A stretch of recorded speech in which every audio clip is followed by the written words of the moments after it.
Baisers échangés à la sortie du lycée, sexting qui circule en un clic, soirée où la pression du groupe plane. Nos ados explorent leurs premiers élans amoureux dans un monde hyper connecté, où un simple like peut parfois valoir présomption de oui. Comment leur transmettre la boussole intérieure qui distingue l'envie sincère de la contrainte? Comment les aider à entendre et à poser clairement un non ou un stop sans culpabiliser?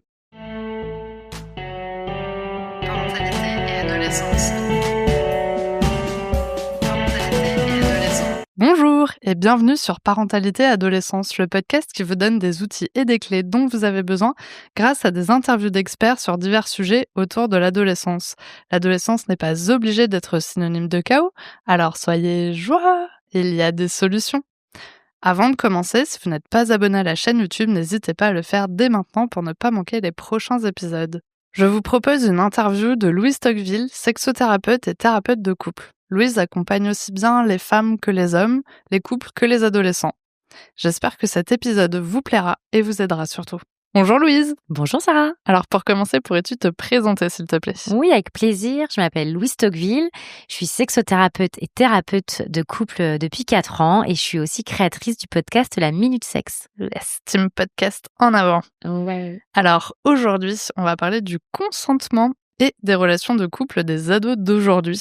Et pour aller dans le vif du sujet, comment tu définis le consentement pour un adolescent de 12-18 ans? Alors, c'est une très bonne question. C'est une question aussi complexe, mais moi, je la définirais avec la capacité à écouter, définir ses limites, ses besoins, ses frontières, avec le oui, le non. Voilà, avec en respectant ses limites et ses besoins. Voilà, c'est Ok, la définition que j'aurais du consentement. très bien. Alors, quelles sont les bonnes façons de demander et de vérifier le consentement dans la vie de tous les jours, en couple et lors d'un acte sexuel? Parce que finalement, c'est ça le consentement. C'est pas que quand on a envie de faire l'amour, il y a aussi plein d'autres moments de la vie où on a besoin d'un consentement. Exactement. Aujourd'hui, entre guillemets, le plus simple, nous sommes dotés aussi de la parole.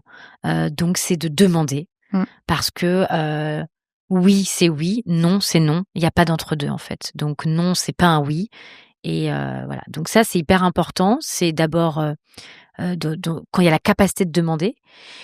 Et puis après, il y a plusieurs choses qui rentrent en jeu aussi. Il y a on en parlait un petit peu avant de préparer l'interview. La complexité du consentement, c'est que ça peut être OK dans notre tête, mais pas dans notre corps, et ça peut être OK dans notre corps et pas notre tête. Donc parfois, il y a un peu ce conflit entre les deux. Et donc, c'est pour ça qu'il est hyper important de pouvoir, entre guillemets, un peu en permanence, de se questionner, est-ce que là, c'est toujours OK? Est-ce que là, c'est OK pour moi, etc., etc. Parce que parfois, c'est pas le cas et on s'en rend compte après coup. Donc ça, c'est hyper important. Et puis d'être à l'écoute, comme je disais, de ce que je ressens, d'être à l'écoute de qu'est-ce qu'à ce moment-là aussi mon corps il me dit. D'être attentif. Ça, c'est important. Comment on fait? Parce que je suis sûre qu'il y en a qui doivent se poser la question.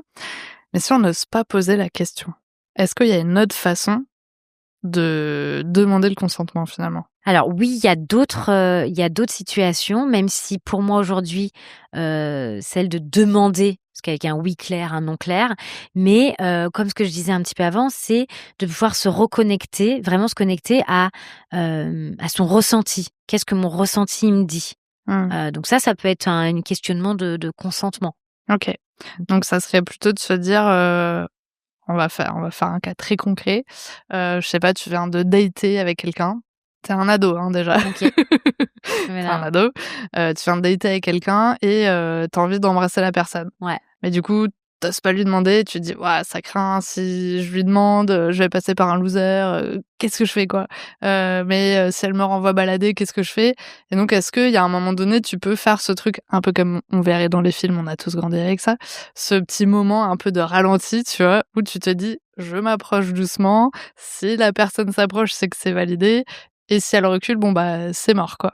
Est-ce que ce genre d'action, ça peut compter comme une sorte de demande de consentement, quoi? Encore une fois, dans l'idée, ça peut rester flou parce que oui, il peut y avoir des deux côtés. En fait, le consentement, ce qui est important, c'est pas de l'imaginer comme quelque chose qui en perdrait un peu la spontanéité ou autre. C'est que il est important de le questionner. Et c'est là où on revient sur quelque chose de un peu du ressenti. C'est à ce moment-là, qu'est-ce qui se passe? Et donc, s'il se passe quelque chose qui est OK pour moi, alors naturellement, enfin du moins, je vais avoir envie de demander. Vous voyez, c'est plus revenir à qu'est-ce qui est OK pour moi. Parce que quelque chose qui est OK pour moi ne le sera peut-être pas pour l'autre et vice-versa. Mais si je me reconnecte à ce que je ressens, alors la peur ou autre, elle sera là, mais ça va m'impulser, ça va me guider vers quelque chose sur lequel j'ai aussi envie d'aller. Vous voyez? OK. Donc ça, Très c'est bien. important. D'après toi, où s'arrête le consentement? Que se passe-t-il si l'on change d'avis en cours de route ou si une limite physique, émotionnelle est franchie? Pareil, très complexe. En fait, le consentement, ce qui est complexe dans le consentement, c'est que c'est pas quelque chose qui est de l'ordre de l'acquis. C'est-à-dire, je te dis oui, ça veut dire que si on prend par exemple l'acte ou autre, l'acte sexuel, bah, au milieu d'un acte, je peux ne plus en avoir envie. Donc ça veut dire que si on continue, c'est plus consenti. C'est pour ça que de rester connecté à ce que je ressens et à mes limites, va me permettre de pouvoir dire: «C'est stop». Voyez? Donc après, pour revenir à ta question, c'est Où s'arrête le consentement? Qu'est-ce qui se passe si on change d'avis en cours de route? ouais. Bah, qu'est-ce qui se passe? Il se passe que c'est complètement OK. C'est-à-dire qu'on a le droit de changer, Ouais. on a le droit, mais vraiment, ça, c'est hyper important. Ça ne veut pas dire qu'on a envie au début, qu'on ne peut pas avoir, plus envie au milieu et avoir envie à la fin. Ça, c'est hyper important et c'est très important de pouvoir l'inculquer et de l'intégrer. Ça veut pas dire que c'est un acte raté, ça veut pas dire que c'est de la merde et cetera. Ça veut dire qu'on est à l'écoute de soi. Donc c'est bravo et c'est sain justement et c'est, constructif, OK? L'inverse ne l'est pas, parce qu'on va mettre du trauma, de la blessure, enfin du négatif sur quelque chose. Donc c'est vraiment d'être à l'écoute et puis c'est de pouvoir en parler à ça ou son partenaire aussi. Voilà, c'est pas OK pour moi, bah, là j'ai plus envie, mais ça veut pas dire qu'on peut pas recommencer, mais là, voilà, je trouve que c'est. Donc la limite, elle est d'être toujours à l'écoute et quand on revient sur la subtilité, mais quand ma tête pourrait me dire oui, mais pas mon corps, et ben là, c'est de se connecter à ces sensations. Je sais pas, si j'ai une douleur ou si j'ai un picotement ou si j'ai des bouffées de chaleur, enfin, j'en sais rien, mais plein de manifestations de quelque chose qui pourrait m'indiquer que c'est pas OK, et ben je reste connectée. Parce que là, ma tête, peut-être qu'elle est OK, mais pas mon corps. OK? À l'inverse, si ma tête me dit: «Non, non, non», mais que je continue avec mon corps, bah, c'est peut-être de: «OK, pourquoi là ma tête elle me dit stop?» Donc c'est d'être, aussi, conscient de ça. C'est que voilà, d'être, à l'affût de ces informations. OK? Et de se sentir, libre de pouvoir dire stop, on arrête ou autre. OK. Ça, c'est important. Alors du coup, question un peu complexe aussi, c'est, en tant que parent, comment on en parle à son ado et comment on peut l'accompagner justement sur ce sujet du consentement? Et alors, ça me fait plaisir que tu poses cette question parce que pour moi, la cellule familiale, du moins les parents, ont, un impact, enfin un rôle majeur. Je me suis rendu compte, moi, que quand on parle de consentement ou quand je travaille avec, des enfants, ados, et jeunes et ben, en fait, quand je leur pose des questions et les parents, et ben, c'est les parents, c'est la même chose. Donc en fait, c'est déjà en tant que parent de se questionner, encore une fois, sur le consentement. Quelle est la notion de consentement pour moi? On sait que le consentement, en plus, c'est assez récent, quoi. Donc, peut-être la génération des parents, bah, OK, c'est quoi la définition ou qu'est-ce que j'entends par consentement? Et moi, vraiment, poser la question, pas que par rapport à mon ado, moi en tant que femme, moi en tant que voilà, moi en tant que mère, moi en tant que parent, qu'est-ce que c'est le consentement? OK. Ensuite, il y a OK et moi dans ma vie, je mets en place le consentement? Les relations avec mes amis, et la relation, avec mon compagnon, donc avec, le papa ou l'amant. Donc déjà, dans notre relation, quelle est la place à le consentement? Ça, c'est hyper important. Parce que moi, j'ai plein d'exemples de parents qui, au sein même de leur couple, le consentement n'existe pas et donc comment voulez-vous inculquer le consentement aux enfants, aux ados, quand soi-même il y a pas de notion de consentement. C'est-à-dire, voilà, je suis dans la cuisine, on vient faire un câlin que maman ou papa a pas envie. Voilà, non, je demande. Et puis après, il y a aussi la relation que j'ai avec mon ado. Donc, quand il y a un câlin ou quand il y a quelque chose, je lui demande. Voilà, donc là, j'instaure. Et puis après, il y a en parler. Voilà, qu'est-ce que c'est le consentement? Il y a aussi plein d'ouvrages aujourd'hui. Voilà, venir sur qu'est-ce que le consentement, qu'est-ce qu'il représente pour toi, des mises en situation. Mais en fait, le consentement, il est pas que, parce qu'aujourd'hui, on en parle beaucoup, il est très théorique, mais en fait, le consentement, il est expérimental. Donc en fait, c'est comment je l'expérimente au sein de ma propre vie, quoi. OK. OK, donc ça, dans la cellule familiale, c'est intéressant. C'est comment on l'expérimente au sein de la famille. Voilà, en fait, quand des parents, sont là à vouloir faire des câlins à leurs enfants alors qu'ils sont là, vous savez, on en voit. Bah non, en fait, où est le consentement à ce moment-là? Et le consentement, il est pas que sexuel. Ouais. Parce on l'associe beaucoup à la sexualité. Oui, mais le consentement, il est dans le comportement que je vais avoir. Il est dans tout, la façon de demander ou autre.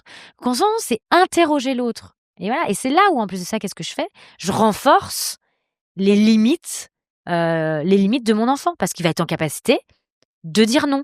Et si je respecte, enfin, si le parent respecte le consentement de l'enfant, bah, qu'est-ce que ça fait? Bah, l'ado, il va pas avoir peur de dire non parce que entre guillemets, enfin non, pas entre guillemets, mais ce qui est de figure autoritaire va être en accord. Donc, c'est-à-dire que bah, quand il dit non, c'est respecté. Et donc là, alors c'est expérimental, et alors dans sa vie de tous les jours, à l'école et dans sa vie personnelle, il pourra et il n'aura pas peur de dire non. Si j'ai des parents qui respectent pas ou abusifs et qui sont là à remettre en question les besoins ou les limites ou qui ne respectent même pas, comment voulez-vous que ça fasse des enfants qui aient des limites ou qui sachent positionner leurs limites, vous voyez? Oui, parce qu'ils partent du principe que finalement, même si, ils disent non, bah, ça sera pas respecté, donc ça a pas de valeur. Exactement. Parce que bien sûr, et ça, j'entends déjà les parents dire oui, mais quand on est parent, les parents n'ont pas un rôle, qu'on appelle ça, pas d'emprise sur les enfants, mais en fait, l'enfant doit être en capacité de pouvoir dire non. Mmh. C'est un apprentissage aussi. D'ailleurs, c'est l'adolescence, hein. C'est je dis non aux parents.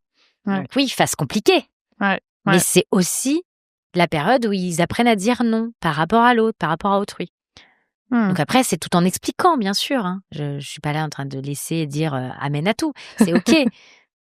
Comment on peut en parler? Tout ça avec discussion si possible. Ouais. Alors on va continuer dans les questions compliquées, hein. De toute façon, c'est le sujet qui nous amène tous ces questionnements. Mais dans les nouvelles formes de relations, qu'on peut voir aujourd'hui chez les ados, donc ce qui va être, polyamour, peut-être des comportements qui sont différents de ce qu'on avait vécu nous à notre propre adolescence, qui est, peut-être du type, bah, en fait, maintenant si je fais un bisou à une fille, c'est pas parce que, en fait on veut être en couple, je peux lui faire un bisou, mais en fait c'est pas ma copine et en fait, demain, j'aurai une autre copine et voilà. Donc ça peut être un peu chamboulant, si son ado, commence à raconter ses expériences-là à son parent. Donc comment on peut réagir face à tout ça en tant que parent? Et surtout, qu'est-ce que le consentement change ou renforce un peu dans ces relations finalement? Ouais, c'est hyper intéressant comme question parce qu'il y a plusieurs choses qui se passent. Il y a la perception, l'apprentissage, ce que en tant que parent on a eu. Mmh. C'est-à-dire, bah, moi, à mon époque, on embrassait une fille, on sortait avec elle, donc on pense que ça se passe comme ça. Il y a, l'évolution de ce qu'est les relations. Donc déjà, moi, je pense qu'en tant que parent, c'est important de pas projeter, nos peurs, Mmh. nos angoisses sur là. C'est quelque chose de différent. Peut-être qu'à une époque, ça aurait pu être connoté, mais en fait, c'est quelque chose de différent qui évolue ou autre. Et ça veut pas dire que votre ado, il est tout de suite en danger. Donc ça, c'est important et je pense que ça peut être intéressant, encore une fois, si le dialogue est possible. Mais justement, bah, ah OK, donc OK et d'en apprendre, en fait et toujours venir parce que en fait, le consentement, je pense que chez les ados aujourd'hui, on les sous-estime sur beaucoup de choses, mais je pense que le consentement, ils l'ont bien intégré Mmh. par rapport à nos générations. Donc nous, c'est un peu alarmant parce qu'on a toute la vague des années où le consentement, n'existait pas Mmh. ou voilà, donc il y a tout ça. Où aujourd'hui, bah, c'est l'inverse. C'est qu'ils sont dans un extrême. Enfin moi vraiment je me rends compte, je me rends compte que voilà, c'est des notions, eux, ils ont grandi avec, ils l'ont intégré, en fait. Donc c'est une autre perception aussi et c'est là où c'est intéressant, c'est que leur vision, elle change, leur façon de faire change. Ça ne veut pas dire qu'il y a pas de consentement, loin de OK. ça. En fait, c'est juste que ça se passe autrement, ça se passe différemment, comme nous, on peut le penser. Mmh. Et dans cet exemple-là de, par exemple, pansexualité ou et cetera, de toute forme d'amour, heu, il y a énormément de consentement, hein. Enfin moi quand j'entends, Mmh. leurs récits, il y a du consentement. C'est juste une autre manière de d'aimer, une autre manière de faire de la sexualité autre. C'est en train de changer. Mais les notions de consentement sont là, vraiment. OK. Donc ça, c'est quelque chose Ouais. qui peut être, rassurant aussi. Mmh. Après, heu, bah, on peut toujours aussi, poser la question, dialoguer, apprendre Mmh. et on peut aussi rééquilibrer, hein. C'est-à-dire: «Ah OK, c'est ça. Bah, c'est vrai que moi, le consentement, je le voyais comme ça, et pour toi, est-ce qu'il y a du consentement quand tu embrasses, un tel un jour et le lendemain? Est-ce que pour toi, ça reste du consentement? Est-ce que toi» et là, peut-être que votre ado, va être là: «Bah oui maman, tu sais, ça» ou «Oui papa, dans ça, enfin quand on fait ça, ces notions de consentement, elles sont là», et Et je du te coup, c'est aussi intéressant parce que finalement, on place aussi l'ado en sachant, dans ce cas-là. C'est pas forcément toujours à nous de lui donner l'information, mais c'est aussi de dire: «Ben, là, je sèche un peu sur, tout ce qui est polyamour et tout ça. Tu as l'air calé sur le sujet. OK, partage-moi les informations» et bien sûr qu'au-delà de ça, on peut aller lire des livres, consulter, des sites, enfin tout ça. Mais je trouve ça intéressant aussi dans la relation de donner aussi un peu ce pouvoir-là, à l'ado, en lui disant: «Bah, toi aussi tu as des choses à m'apprendre» et je trouve que ça peut ouvrir des discussions, de façon un peu plus souple totalement, que, juste de rentrer dedans, parce qu'on comprend pas, quoi. exactement et encore une fois, qu'on retransmette, peur ou croyance ou autre alors qu'aujourd'hui, vraiment moi de ce que j'observe, parce que le consentement aujourd'hui, et ils ont tapé fort et tant mieux, hein, et moi ce que j'observe, c'est qu'aujourd'hui, il y a OK, la théorie elle est faite, mais c'est plutôt comment on l'expérimente. Mmh. Parce que c'est hyper complexe le consentement. C'est Ouais. vraiment propre à chacun. Il y a tellement de enfin propre à chacun, ouais, c'est comment on le va l'expérimenter. Donc je Mmh. pense que ça peut être intéressant, d'en parler plus que: «Bon, tu sais mon chéri, le consentement c'est ça». Non mais ça, maman merci, mais on Ouais. le rabâche ou autre. Je pense c'est comment dans l'expérimentation, Mmh. dans encore une fois, dans le corps. OK. Qu'est-ce que tu ressens? Moi je pense que là, et c'est super, hein, mais c'est sortir du côté théorique du consentement, parce qu'ils en peuvent plus. Mais clairement, moi, quand je suis avec les jeunes, ils sont là: «Mais on n'en peut plus de ce sujet» Mmh. et limite ne faisons pas l'inverse, Mmh. n'allons pas les dégoûter d'un sujet. Mais ce qu'ils souhaitent, c'est de l'expérimental. Donc c'est plutôt qu'est-ce que dans ton corps tu ressens à ce moment-là? Qu'est-ce que ton corps il te dit? Est-ce que tu es connecté encore une fois? Parce que la tête et le corps sont deux choses et le corps nous informe de quelque chose. Enfin, Mmh. voilà, donc c'est comment ils peuvent intégrer intellectuellement, mais ça c'est fait et il faut qu'on les croie, enfin vraiment, Mmh. ils sont loin d'être, bêtes. C'est comment on peut les intégrer dans leur corps et on revient sur le sujet, c'est du corps. Comment on peut mettre plus de corps et le consentement, c'est pas que de la théorie, c'est dans le corps. Donc comment on peut intégrer à nos ados le corps et ça, on peut le faire aussi à la maison. Il y a plein de choses aussi chouettes, comment qu'est-ce que tu ressens et c'est avec du langage non verbal. Si papa ou maman demande un câlin à l'autre avant d'en faire un, qu'est-ce que je fais? Je fais intégrer dans le corps aussi que: Mmh. «Ah, je peux lui faire un câlin», donc il va y avoir un rapprochement corporel. Mmh. Donc c'est dans plein de choses comme ça. C'est vraiment passer par le corps encore une fois. OK. L'intellect, ils l'ont, c'est vrai. Mmh. Alors, on continue, hein, sur les Oui. questions sensibles, mais tu t'en sors super bien. Pornographie ultra accessible, aujourd'hui, donc en quoi brouille-t-elle finalement la perception des limites et comment un parent peut-il en parler sans jugement pour remettre le consentement au centre? Ouais. Gros sujet parce que en effet, il fallait bien quelque chose pour sinon ça serait trop beau. C'est que la grosse difficulté, de la pornographie, c'est que les limites du consentement sont très floues, Mmh. là, pour le coup. Mais c'est dans tout d'ailleurs. En fait, enfin, ce n'est pas du contenu qui va promulguer, le consentement, en fait, déjà. Donc et puis il y a pas un encadré avant, ah OK, c'est ce qui fait la différence. En fait, le cerveau, faut remettre dans le contexte et puis rappelez-vous, le cerveau des ados, il est là, Mmh. et il va pas faire la différence. Il va pas se dire: «Ah tiens, c'est un film, alors derrière, il y a des acteurs, qui sont, très mal payés ou en fait, il y a des agressions» et cetera et cetera. Eux, ils voient juste l'image. «Ouais, ouais, j'ai l'impression», mais pas du tout.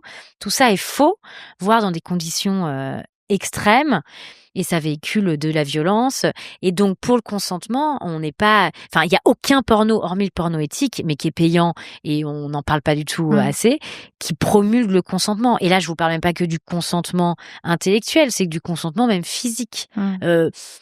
Sur YouPorn, j'ai pas souvenir que, y ait, enfin voilà, est-ce que ça te dit que, je te touche ici? Non, voilà, on n'en est pas sur ça. Donc on est justement sur, des extrêmes.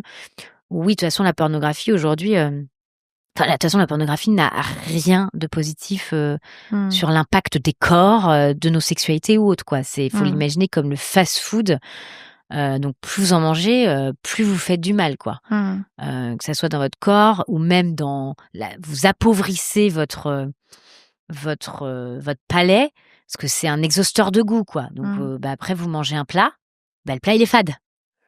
Moi, c'est ce que je me rends compte aussi et j'ai des jeunes, addicts, à la pornographie et ils sont dans une incapacité de prendre du plaisir avec un corps réel, même avec leur propre corps parce qu'ils ont tellement consommé, de la sauce magie là, l'exhausteur de goût, que, après tout est fade et c'est d'une tristesse sans nom parce qu'il y a quelque chose de l'ordre de il y a une perte de goût. D'ailleurs, c'est souvent amené à une perte, qui peut amener à dépression ou autre, vous voyez? Parce qu'il y a une perte significative. Tout paraît mais nul. Donc Est-ce que du coup, là, le rôle du parent, il y a déjà beaucoup de choses à faire, hein, ce pauvre parent, mais disons que là, dans ce cas-là, parce que ça peut être un sujet aussi qui est aussi inquiétant, c'est peut-être d'apporter de la ressource aux jeunes sur tout ce qui va être éducation à la vie sexuelle et affective, pour peut-être éviter qu'il aille prendre trop d'infos sur internet, et qui soient pas forcément les meilleures infos du monde, quoi. oui, parce que je préfère être honnête, avec les parents. Enfin, votre enfant, malheureusement, les chiffres sont alarmants. Il en verra quoi qu'il arrive, que ça soit à l'école ou pas. Donc en fait, la chance qu'il n'en visionne pas et que ce soit voulu ou non voulu, hein, mais elle est quasi de 0. OK, on a cette information. Aujourd'hui, c'est nous, comment on peut, faire de la prévention. Et en fait, moi et c'est pour ça que je fais ce métier aussi, c'est au-delà de la prévention et d'amener de la peur, de l'injection et tout, c'est pas ça. Moi, ce qui est important pour moi, c'est d'apporter un esprit critique. C'est-à-dire mais dans tout ce qu'on regarde et là, d'ailleurs, ça va faire le biais sur le réseau social, enfin, sur Instagram ou autre. C'est-à-dire que, OK, je consomme. De toute façon, ils naissent avec avec ces outils-là. OK, j'ai ça, mais qu'est-ce que j'en fais? Comment je le consomme? Quels sont, les biens, les moins bien? Comme tout, en fait. Et donc c'est de mettre de la conscience et je trouve alors ça, oui, les parents, mais en effet, il y a tellement de choses et moi, je pense que c'est là où on devrait, venir, quoi. C'est sur au-delà de l'éducation, c'est comment on peut apporter un esprit critique, du discernement, quelque chose où OK, j'ai cette information, mais c'est comme tout d'ailleurs. J'ai cette information et qu'est-ce que j'en fais? Aujourd'hui, on est matraqué par plein de trucs. OK, qu'est-ce que j'en vends? Donc hop, je passe par mon petit cerveau et j'ai un avis sur quelque chose. C'est pareil que la pornographie ou autre. Et ça, je pense que les parents, bien sûr, ont un rôle là-dedans. C'est aussi, développer l'esprit critique de l'enfant, avec la curiosité, avec, faire le maximum de choses. Enfin, c'est comme tout, quoi. Mais après, ce n'est pas que les parents, parce qu'on va pas leur ajouter ça. Je pense que les institutions, les professionnels, voilà, ont ce rôle aussi à jouer. Mais après, c'est comment on l'aborde. Mais voilà, pour moi, c'est plus que, voilà, c'est faire bien sûr de la prévention et de l'éducation. Mais dans cette prévention et de l'éducation, c'est comment on instaure un esprit critique. Parce qu'en fait, l'esprit critique, c'est quoi? C'est pas dire c'est bien, enfin c'est bien, c'est mal. C'est apporter les outils nécessaires à l'adolescent pour qu'il ait les ressources, c'est-à-dire qu'il soit acteur de dire OK, en fait, je sais qu'il y a des risques à ça, j'ai conscience qu'il y a derrière, donc c'est informer et voilà. Ça, je pense que c'est, un rôle. C'était une très bonne réponse, C'est un rôle à jouer. Avant-dernière question. Comment dire non sans honte? Est-ce que tu as des astuces pour cultiver l'assertivité de son ado et des ressources fiables comme des livres, des sites ou des numéros pour aller plus loin? Parce que c'est vrai que le côté, enfin même, je pense que ça peut arriver même, en tant qu'adulte, mais souvent à l'adolescence, on va pas oser forcément. Donc comment on peut aider finalement le jeune à oser dire non? Et tu as déjà donné une petite partie de la réponse tout à l'heure en montrant déjà dans son Ouais. quotidien. Oui, j'allais dire, déjà aussi en tant que parent de ne peut-être, pas remettre en question un non Mmh. ou sinon de le questionner, ce non questionné, pas de l'invalider autre. C'est-à-dire que vraiment, de pouvoir aussi, donner, donner du sens et de la valeur à ce non. Par exemple, quand on met un adolescent face à un adulte, parce que Mmh. souvent ce rapport-là peut être aussi, à l'adulte, je vais avoir plus honte ou je vais pas oser. Donc c'est aussi, valoriser ce non. Et après, c'est se questionner encore une fois. C'est pourquoi je ressens de la honte, en disant non? Qu'est-ce que ça dit?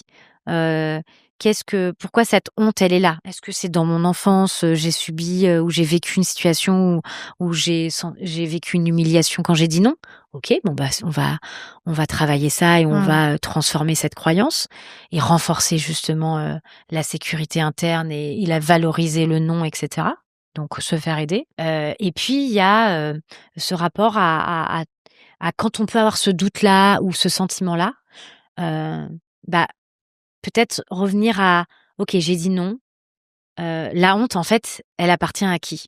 Elle appartient peut-être pas à moi, elle appartient à l'autre en fait et moi en fait, là mon non il était OK avec moi. Enfin, c'est-à-dire que Mmh. quand j'ai dit non, c'est la peur de ce que l'autre va penser, mais moi en fait, mon non, si je m'écoute vraiment, ma limite elle a été respectée. Ouais. Donc c'est remettre un peu aussi, elle se place où la honte? Mmh. Ouais, c'est effectivement peut-être on fait le lien avec, l'autre épisode qu'on a déjà traité ensemble qui est plutôt aussi lié au regard des autres. Et du coup à l'adolescence, ça a une importance, quand Bien même sûr, assez importante donc oui, effectivement, dire non, ça peut être aussi se dire: «Qu'est-ce que va penser l'autre finalement de ça? Comment je me sens par rapport à ce regard-là?» Donc oui, c'est pas forcément évident en tout cas de bien se dire: sûr. «J'ai dit non, donc je me suis respectée», mais en même temps, je pars avec cette info de: «Ah, qu'est-ce qu'il va penser?» quoi. Exactement et alors si on est en capacité s'il y a possibilité pourquoi pas demander ou d'exprimer à l'autre. C'est-à-dire que: Mmh. «Écoute, ça n'a pas été facile de dire non, mais je me suis respectée et après, ça appartient à l'autre». Mmh. Donc ça, c'est quand il en est possible. Heu et puis après moi, j'invite les personnes parce qu'il y a un peu en 2 temps. C'est-à-dire que premier temps, on va ressentir ça et puis après, qu'est-ce qu'on ressent? Ah en fait, j'ai dit non et je me sens bien, je me sens respectée et c'est aussi valoriser ça parce que rappelons-nous, le cerveau, il retient que le négatif. Donc c'est aussi valoriser que le corps, là, m'informe quelque chose: «Ah là, c'est pas agréable, je ressens ça». Mais peut-être que dans mon corps, à ce moment-là ou après coup, je ressens, une sorte de paix, je ressens comme un accord Mmh. et ça, on peut le valoriser.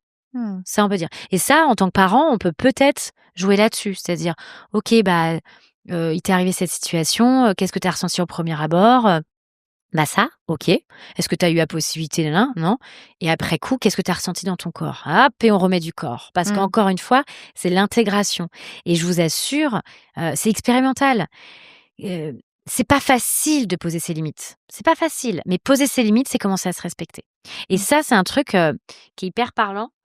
C'est il faut imaginer la relation, donc relation ou même, relationnelle avec amis, c'est que la relation, elle commence quand les 2 limites en fait, la relation, faut l'imaginer, c'est l'espace, ici, là, entre les 2 limites des personnes. S'il Mmh. n'y a pas de limite, alors il n'y a pas de relation. La relation commence ici, Mmh. dans l'espace. Et donc l'importance des limites. Mais c'est pas facile de poser ses limites et ça s'apprend Mmh. et ça se cultive et ça redemande, ça redemande. Moi, c'est mon quotidien, hein, dans mes accompagnements, notamment dans les problématiques d'abus ou autres. C'est Mmh. toute cette se réapprivoiser et se reprendre ses limites, reposer ses Mmh. limites et ça, voilà, c'est apprendre à poser ses limites, c'est se respecter. C'est loin d'être négatif. Poser ses limites, c'est s'apprécier et c'est apprécier l'autre. Mmh. C'est ce que sinon on est dans l'abus, Est-ce que du si coup je ne pose pas de limites. tu des ressources un peu à nous partager sur ce sujet? Les ressources, les professionnels, Ouais.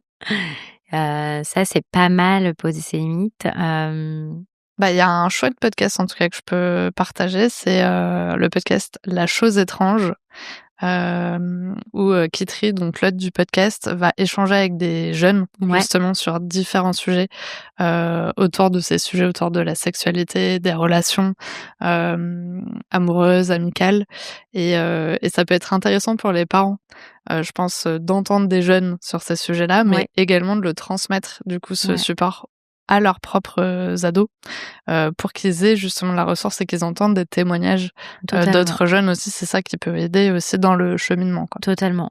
Ouais. Podcast, tout à fait. Et moi, je pensais ça peut être aussi avec votre ado.